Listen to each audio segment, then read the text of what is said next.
Back about 2013, we were looking to sell our villa. We had it for sale with a real estate agent and it just didn't pan out. So we started looking for other agents and came across Robbie. We connected with them, worked really well, great relationship. At the same time, we were going to rent out our unit. At that point, Hilton Properties was just starting. So we partnered with them as well, along with the real estate side, the rental side, and have had a relationship at least for 10 years now with them.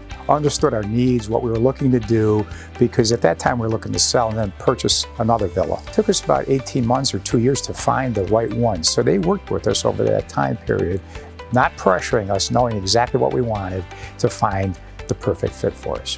So it was a seamless transaction going from buying a place and then renting it. They're large enough to know that our investment is safe and protected, but they're small enough to be the human side. You call up, you get a human being, we know who we're talking to. I think what's also beneficial is for the renters when they come here, they know through Hilton Head Properties and Rental that they can get bikes, they can get umbrellas, they can get chairs. It's really a full service operation where you can get everything through them delivered right here, including their beach towels. I would strongly recommend and encourage those folks that are looking to purchase a property and rent one as well to invest the time to meet with Robbie and the team and Darcy over there, because it's a great experience. And frankly, like I mentioned previously, the transition is seamless. And they do a wonderful job from purchase all the way through closing to then setting up the rental of the unit.